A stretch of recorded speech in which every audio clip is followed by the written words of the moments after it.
Olá, pessoal do 7º ano do Colégio Novo Milênio. Gente, nós vamos dar continuidade ao assunto sobre população, tá? A gente falou um pouquinho sobre população mundial nas últimas aulas. A gente viu aí sobre população absoluta e relativa e também vimos alguns conceitos, né, relacionados aí a crescimento vegetativo, tá? Então, hoje a gente realmente vai falar sobre as taxas, né, de natalidade, mortalidade infantil e fecundidade. Vamos entender aqui como acontece essa questão do crescimento vegetativo e também vamos falar sobre pirâmides etárias, população economicamente ativa e os setores relacionados à economia, tá? Classificando aí a população dividida nesses três setores aqui, que é o primário, secundário e terciário. O quaternário e o quinário a gente não vai ver agora, tá certo? A gente não vai ver nessa unidade. Pessoal, nós vamos continuar aí, ó, unidade 1, caderno 3 de vocês, a partir da página 368, que é quando a gente fala aí sobre outros conceitos demográficos, tá bom? Então, ó, a gente já tinha visto aqui esse início, né, sobre população absoluta e relativa, aí fica um pouco melhor de entender aqui essas taxas que a gente vai ver agora, tá? Página 368, gente, ele começa dizendo o seguinte: já vimos alguns importantes conceitos sobre população, como população absoluta e densidade demográfica, que é a mesma coisa que população relativa, tá? Vamos agora conhecer outros conceitos demográficos que ajudam a entender e analisar a população. Aí temos aí taxa de natalidade. Gente, como o próprio nome já diz, né? A taxa de natalidade é justamente a taxa que leva em consideração o número de nascimentos, tá? Aqui diz assim, ó, a taxa de natalidade indica a relação entre o número de crianças nascidas vivas durante um ano e o total da população multiplicado por 1.000 habitantes. Então, ó, a gente pega a quantidade de crianças que nasceu no período de um ano, né? E multiplica isso aqui, ó, por 1.000, tá? Aí, no caso, isso é o que a gente chama de taxa de natalidade. Já a taxa de mortalidade é a mesma coisa, só que levando em consideração o número de mortes, tá? O número de óbitos. Aqui, ó, a taxa de mortalidade é a relação entre o total de óbitos durante um ano e a população multiplicada por 1.000. Também, ó, pegamos aí o número de quantidade de mortes, né? De um determinado lugar e multiplicamos aí por 1.000 para a gente ter a taxa de mortalidade. Gente, crescimento vegetativo, eu tenho que simplesmente pegar o número de nascimentos e diminuir aí pelo número de mortes. Esse número, né, ou seja, esse resultado vai ser aí o que a gente vai chamar de crescimento vegetativo, que é o crescimento da população desse local que você usou os dados, tá?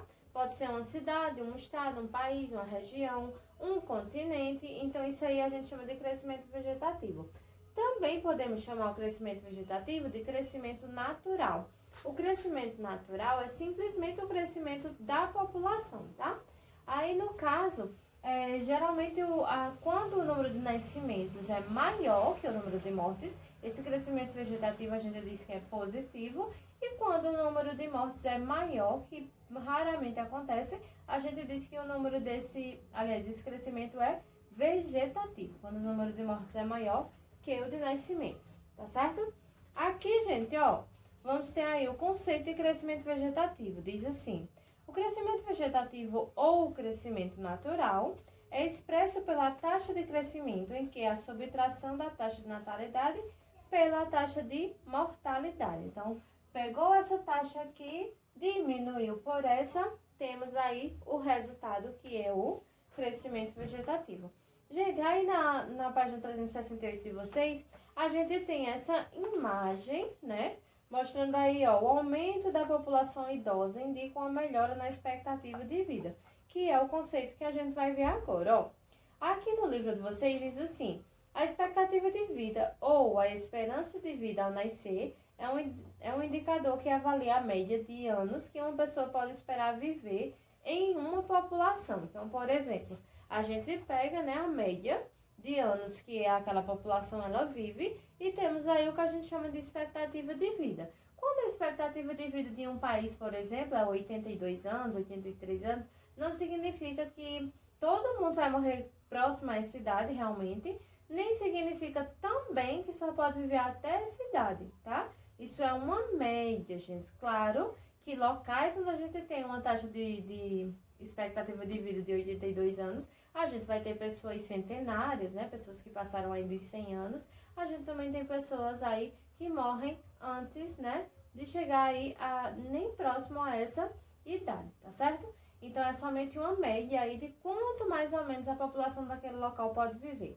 Claro, né, que com as melhorias sanitárias, melhorias de condições de saúde, as melhorias aí no saneamento básico, tudo isso faz com que melhore a qualidade de vida das pessoas, né, a prática de esportes, atividades físicas, entre outras atividades também de lazer. Então, tudo isso melhora realmente a expectativa de vida da população daquele local. Então, por isso que nem todos os países têm uma expectativa de vida alta, tá? A maior expectativa de vida, no caso, é no Japão, porém, o melhor IDH, né, no caso, vai ser na Noruega, tá certo? Então, a expectativa de vida realmente está fazendo com que, já que a expectativa de vida está aumentando, realmente está fazendo com que a gente tenha agora uma maior quantidade de idosos em vários países do mundo, tá certo? Então, ó, a gente teve aí, no caso, duas taxas, que foi a taxa de natalidade e a taxa de mortalidade. Gente, ó, no livro de vocês não tem falando, mas eu vou explicar para vocês o que é a taxa de mortalidade infantil e a taxa de fecundidade. Quando nós falamos taxa de mortalidade, a gente não viu que é o número de mortes, né, de pessoas no período aí de 1 ano multiplicado por 1000. A taxa de mortalidade infantil entra, no caso, somente crianças que morrem antes de completar 1 ano de vida. Passou de 1 ano, já não é mais taxa de mortalidade infantil, é taxa de mortalidade normal, tá certo? Então, ó, crianças que morrem antes de completar 1 ano de vida, entra aí nessa taxa, porém, se elas morrerem antes de nascer, né, no caso ainda morrer no ventre materno, ou então na hora que nascer, aí no caso não entra aqui na taxa de mortalidade infantil. Se não nascer viva, não for declarada nascida viva, chegou a hora do parto, né, e ela não nasceu viva, então entra na taxa de abortos, tá certo? Seja ele espontâneo, seja ele proposital, tá? Isso aí não importa. Taxa de mortalidade infantil, crianças que nasceram e morreram antes de 1 ano de vida, tá bom? Então, isso aí tem vários fatores que estão fazendo com que os países diminuam a taxa de mortalidade infantil. Um deles, claro, né, a questão aí da vacinação, a questão aí da melhoria, né, nas condições de saúde, mais acesso a serviços realmente de saúde, melhoria no saneamento básico, melhoria também na alimentação, no acompanhamento do bebê desde a sua gestação, né? Então, a gente vai ter aí, no caso, a diminuição da taxa de mortalidade infantil, tá bom? E a taxa de fecundidade, no caso, é o número de filhos por mulher, tá? No caso aqui do Brasil, a gente tinha uma taxa de fecundidade de 6,1 lá em 1960. Agora, a gente está com aproximadamente aí 1,3, acredito eu, 1,3, 1,4, e essa taxa pode vir a ficar negativa. Professora, como assim a taxa de fecundidade vai ser número de filhos por mulher e vai ser 1,3? Como assim? É porque, no caso, gente, a gente pega as mulheres que têm idade fértil, né, que estão em idade realmente de procriar, e, no caso, a gente divide pelo número aí de nascimentos. A gente tem uma certa quantidade de crianças que estão nascendo, enquanto a gente também tem uma certa quantidade de mulheres que estão em idade de ter filhos, né? No caso aqui do Brasil, essa taxa aí vai de 15 a 49 anos, tá? Professora, mas tem pessoas que têm filhos antes de 15 anos? Sim, tem. Tem mulheres também que têm depois dos 49 anos. Mas, segundo o IBGE, essa taxa vai ser de 15 a 49, né? Que, no caso, vai ser a média aí de mulheres que realmente podem ter filhos, tá? Então, a taxa de fecundidade em 1960 era de 6,1, porque realmente a gente tinha muito mais nascimentos, no caso, por família, tá certo? Então, as mulheres geralmente tinham aí 10 filhos, 11, 12, 13, 15 filhos, e isso aí, no caso, fazia com que a gente tivesse uma taxa de fecundidade alta. Hoje em dia, essa taxa de fecundidade está diminuindo por vários fatores, tá? A gente tem aí a questão da mulher realmente fazer a opção, né, de não ter filhos. Isso hoje em dia não é mais algo tão cobrado, né, pela família, até pela questão cultural. Mas se a mulher não quiser ter filhos, não é tão, digamos assim, julgada assim, porque isso se tornou algo natural. Então, tem a opção, né, da mulher que não quer ter filhos. A questão da mulher também entrar no mercado de trabalho, ela está diminuindo o número da quantidade de filhos. A gente vai ter aí, no caso, outros fatores, como os métodos anticonceptivos, né? A questão da esterilidade, tanto masculina quanto feminina. A questão também aí dos casamentos homoafetivos. A questão também dos meios mesmo de condições de vida, né? Condições financeiras, que as pessoas realmente estão fazendo a opção de ter menos filhos, tá bom? Então, a taxa de fecundidade realmente ela está diminuindo. Aqui, gente, ó, na página 369 do livro de vocês, tem falando sobre crescimento populacional. E o que é esse crescimento populacional? Ó, vamos começar a entender aqui. Aqui diz assim: para compreender o crescimento populacional de um país, é necessário utilizar a taxa de crescimento vegetativo, que é essa aqui, né? Quando a gente diminui o número de nascimentos pelo número de mortes. Quando as taxas de natalidade são maiores do que as de mortalidade, temos um incremento do número de pessoas na população e, consequentemente, um aumento do crescimento populacional. Outro indicador que ajuda a avaliar se uma população aumentou ou diminuiu é a migração líquida. Esse indicador caracteriza a relação entre a migração, entrada de pessoas de outros lugares, e a emigração, saída de pessoas de determinadas localidades. Se a entrada de pessoas no lugar é maior do que o número de pessoas que saíram, o saldo populacional é positivo, indicando o crescimento populacional. As faixas etárias de uma população estabelecem uma classificação por idade, por exemplo, de 0 a 19 anos, jovens, de 20 a 65 anos, adultos, acima de 65 anos, idosos. A classificação por gênero indica o número de homens e mulheres. Os indicadores de faixa etária e gênero, que podem ser trabalhados de forma conjunta, isso geralmente é feito por meio da pirâmide etária. Gente, a pirâmide etária, né, nada mais é do que essa pirâmide que faz a medição aí, no caso do número de habitantes aí por gênero, por idade, e também aí, no caso, a gente consegue classificar vários problemas ou então várias situações de um país através da pirâmide etária, tá? Calma que eu explico. Eu vou falar sobre ela daqui a pouco. Vamos terminar esse parágrafo aqui. Diz assim, ó, em relação às faixas etárias no Brasil, segundo dados do IBGE de 2010, os idosos abrangem 7,5%, os adultos 67,5% e os jovens 25% do total da população. Lembrando, gente, que os jovens, ó, a gente vai pegar aí de 0 a 19 anos, tá? Porque na pirâmide etária a gente pega de forma geral, jovens, adultos e idosos, tá certo? Aí aqui, ó, em países com população jovem, como no Brasil, nos anos de 1950, por exemplo, a base da pirâmide é mais larga e o corpo e o topo são estreitos. Isso indica grande quantidade de pessoas jovens e reduzido número de idosos. Esse tipo de pirâmide é característico de países subdesenvolvidos, pois apresentam elevadas taxas de natalidade e de mortalidade com baixa expectativa de vida.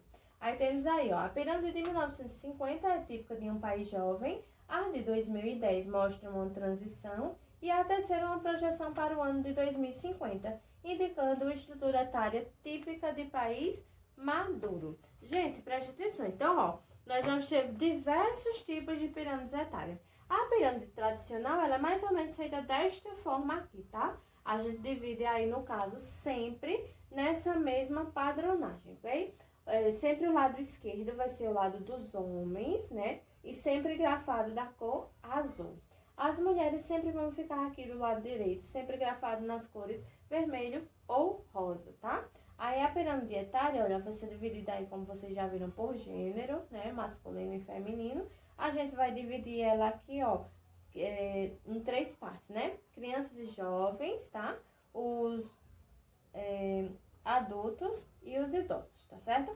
Então, ó, a pirâmide etária, no caso, vai servir realmente pra gente identificar algumas coisas, tá certo? Aqui, ó, eu coloquei o conceito. Temos aqui, pirâmide etária é um gráfico utilizado para sistematizar informações sobre a população de um determinado país, dividido em população masculina e feminina. Professora, para que serve a pirâmide etária? Gente, olha, quando a gente vai fazer uma pirâmide etária, a gente sempre precisa colocar aí na base da pirâmide as crianças e os jovens, tá? Nunca ao contrário.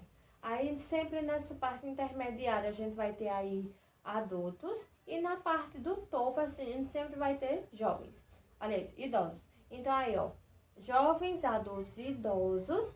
E no caso, quando a gente tem uma base muito larga, que é da maior parte dos países, uma pirâmide tradicional, né? A gente vai ter aí, ó, essa base larga. Deixa eu colocar aqui novamente.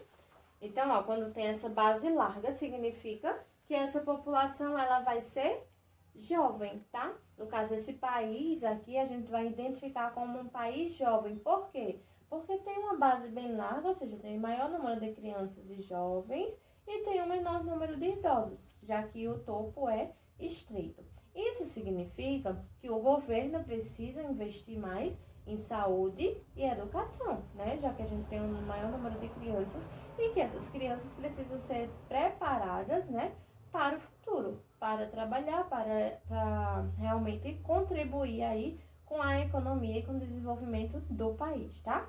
Aí, no caso, ó, todos os países jovens e todos os países que possuem aí pirâmides largas, geralmente são países subdesenvolvidos ou emergentes, que possuem aí essa base bem larga. Países que possuem uma base estreita, ó, como por exemplo aqui, nessa primeira pirâmide, né, a gente tem aí a pirâmide etária do Brasil em 1950. Vocês estão vendo que essa base era muito mais larga do que as pirâmides a seguir, né? Então, a gente vai ter aí a pirâmide do Brasil em 3 posições: 1950, 2010 e 2050. 1950, a base muito larga, como vocês conseguem observar aí na página 369. A gente vai ter aí, no caso, do lado esquerdo, a gente tem uma coluna mostrando aí o número, né, das idades, de 0 a 4, de 5 a 9, de 10 a 14. Então, ó, dependendo da pirâmide que você for fazer, da pirâmide que você for construir, realmente essas idades, elas podem ser alteradas, né? Se você quiser, pode colocar de 0 a 20, de 21 a 40, de 41 a 60, tá? Ou então pode fazer mais fracionado. Aí, no caso, é a opção sua.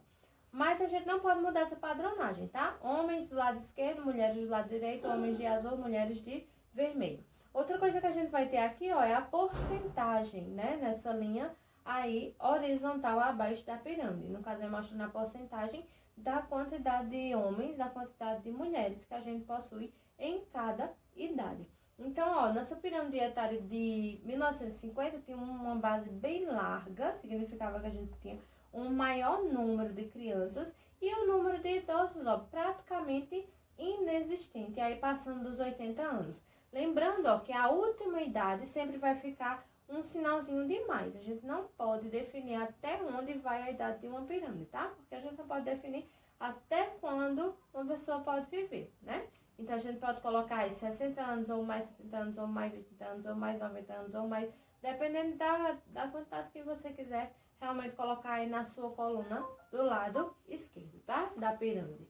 Aí, no caso aqui, ó, essa pirâmide de 1950 tem 80 anos ou mais, tá? Aqui, ó, já nessas outras duas pirâmides tem 100 anos ou mais, ok? Então, ó, já vendo aí que no caso a gente possui aí pessoas centenárias aqui no Brasil, tá? Possuímos, aliás. Aí temos aqui, pirâmide etária do Brasil em 2010, tá? Ó, vocês estão vendo que a base, né, de 1950 para 2010, 60 anos, a base já diminuiu bastante. Já ficou uma base bem mais estreita. Então, isso significa que o número de crianças e jovens está diminuindo. E, em consequência, né, a gente vai ter aí o número de idosos. Vocês estão vendo aí, ó, que nessa primeira pirâmide, a parte de 80 ou mais, a gente só tinha 0,1 de homens e 0,2 de mulheres. Aqui, ó, a gente já vai ficar com 0,3 de homens na mesma idade e 0,5 né, de mulheres, tá? 0,3 de homens, 0,5 de mulheres. Aí vocês estão vendo aí que o número de idosos aumentou, o número de crianças diminuiu, a pirâmide já está ficando um pouco mais estreita, tá? Fugindo aí do tradicional, tá bom? Na última pirâmide, ó, pirâmide etária do Brasil em 2050, aí vocês vão ver que isso aí é uma projeção, né? A gente tá em 2020, é uma projeção de mais ou menos o que vai acontecer se a população continuar crescendo, continuar se portando dessa forma. Taxa de fecundidade diminuindo, taxa de natalidade também diminuindo em certa proporção. E aí a gente vai ter uma diminuição da base da pirâmide mesmo, tá certo? Então a gente vai ficar com um número cada vez maior de idosos e um número menor aí de jovens e crianças. Isso significa o quê? Que o país não vai deixar de ser um país jovem, vai passar a ser chamado pela pirâmide, pelo topo estreito da pirâmide, topo não, pela base estreita da pirâmide e o topo alargando, a gente vai chamar isso de país velho, tá? Ou então país idoso, tá certo? O que é que nos remete a isso? Que o governo, né, desse país ou de qualquer outro país que a gente esteja analisando pela pirâmide, ele vai precisar investir mais, né, em questões aí de saúde e também em questões aí voltadas para previdência social, né, a aposentadoria mesmo desses idosos, tá certo? Então, gente, página 370, ele continua falando aí sobre essa questão das pirâmides etárias no Brasil. Aí ele diz assim, ó, a atual pirâmide etária do Brasil, né, no caso essa daí de 2010, produzida com base no censo de 2010, apresenta aumento na quantidade de idosos e adultos e diminuição do número de jovens. Isso decorre do aumento da expectativa de vida e da diminuição das taxas de natalidade e mortalidade. Em projeções, como eu falei para vocês, é só uma projeção para 2050 se a população continuar crescendo desta forma, tá? Os índices de mortalidade e de natalidade no Brasil tendem a diminuir. Em consequência, a proporção de idosos tende a aumentar em relação à de jovens e adultos, o que resultará em aumento do topo da pirâmide em relação à base. Entre as causas desse cenário no Brasil, podemos destacar alguns fatores. Melhora na qualidade de vida das pessoas, por exemplo, maior acesso a serviços de saúde e saneamento básico, o que favorece o aumento de expectativa de vida, diminuição da taxa de natalidade, caracterizada, entre outros fatores, pelo planejamento familiar, como eu falei para vocês agora há pouco, né? Quando a mulher faz a opção de não ter filho, ou então entra no mercado de trabalho, ou então diminui mesmo a quantidade de filhos. Voltando. Crescente urbanização, melhora no nível de escolaridade das pessoas e aumento da inserção da mulher no mercado de trabalho. A análise dessa estrutura da população permite entender o nível de desenvolvimento de uma nação. No continente europeu, por exemplo, especialmente a Europa Ocidental, os países com alto desenvolvimento social e econômico apresentam consideráveis índices de população com faixa etária mais elevada. Em contrapartida, a África subsaariana apresenta baixos indicadores sociais e econômicos, o que se justifica pelas altas taxas de mortalidade, pela baixa expectativa de vida e pelo predomínio de pessoas jovens em vez de adultos e idosos. Finalzinho aqui, ó, página 370, a gente vai falar sobre mulheres e homens no Brasil. Gente, ó, temos um gráfico aí, né, mostrando a porcentagem da população por sexo, ou seja, a gente já tem aí mais de 50% de mulheres, né, 51,6%, e homens 48,4%. Mas isso são dados já de 2017. Claro que essa população já aumentou, né? Estamos em 2020. Aí aqui diz assim, ó. Outro aspecto importante que pode ser detectado nos censos, lembrando que é a contagem da população, né? Que no caso aqui do Brasil, quem realiza essa contagem é o IBGE. Aí voltando. Pode ser detectado nos censos é a diferença entre o número de homens e mulheres. No censo de 2010, o Brasil apresentou cerca de 97 milhões de mulheres e pouco mais de 93 milhões de homens. Aproximadamente 4 milhões de mulheres a mais em relação aos homens. Segundo dados da Pesquisa Nacional de Amostra por Domicílio para 2017, o número de mulheres continua superior ao de homens no Brasil. Observe o gráfico a seguir que mostra essa divisão. Aí, no caso, esse gráfico, né, como a gente viu agora há pouco, 51,6 de mulheres, 48,4 de homens. Aí, em relação à alfabetização, que compreende a capacidade de uma pessoa ler, escrever e utilizar essas habilidades como forma de comunicação, temos os seguintes dados. Entre pessoas com 10 anos de idade ou mais, 91,3% das mulheres e 90,6% dos homens são alfabetizados. Dos brasileiros entre 18 e 24 anos de idade, 15% dos que frequentam o ensino superior são mulheres e 11% são homens. Em relação ao rendimento mensal, soma do que uma pessoa ganhou com o trabalho em um mês, vemos que ainda existe desigualdade entre homens e mulheres. Então, o que ele está mostrando aqui, gente, é as diferenças que ainda existem no nosso país, né, entre homens e mulheres. Como, por exemplo, as mulheres ganham menos do que os homens, né? A gente também vai ter aí, no caso, a maior parte das mulheres frequentando realmente o ensino fundamental e o ensino médio superior, né? Os homens é uma porcentagem um pouco menor. Então, tudo isso faz com que a gente faça aí a distinção de gênero, né? Com relação aí a vários dados relacionados à população. Aqui, ó, temos falando sobre a questão do rendimento. O rendimento médio mensal dos homens em 2015 era de 2.387, enquanto das mulheres era 1.770,99 centavos.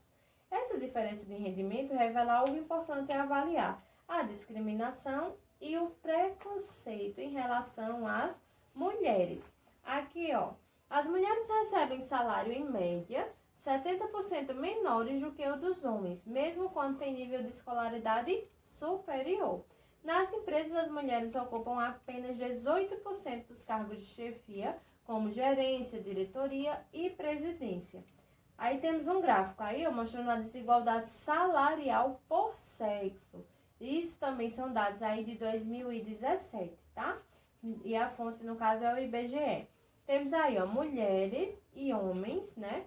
No caso, é mostrando a diferença entre rendimento médio, né? Que chega a quase R$500. Então, mais ou menos aí as mulheres ganham aí, em média, R$1.500 e os homens R$2.000.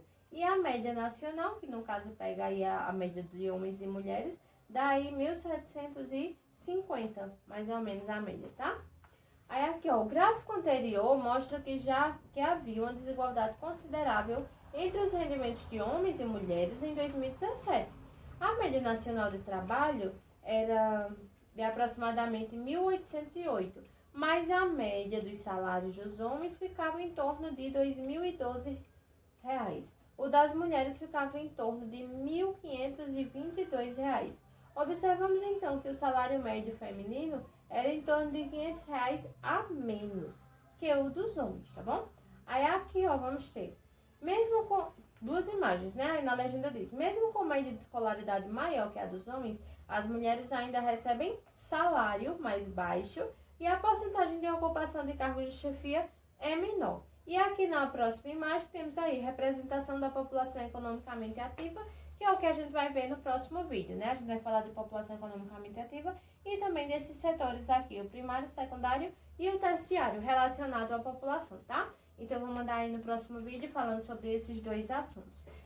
Gente, só lembrando aí, só pra gente finalizar essa parte aqui, quando ele falar assim, ó, que a porcentagem de ocupação de cargos de chefia é menor, é realmente uma questão aí de discriminação, né? A gente tem aí vários preconceitos ainda contra a mulher, né? Assim como tantas outras classes sofrem aí com preconceito, a mulher ainda sofre esse preconceito de ganhar menos do que o homem, de ocupar cargos de chefia menos do que o homem, realmente por causa da questão cultural que a gente tem no nosso país, tá bom? Então, bons estudos e no próximo vídeo eu vou estar falando aí sobre população economicamente ativa e esses setores da economia, tá? Bons estudos e até mais!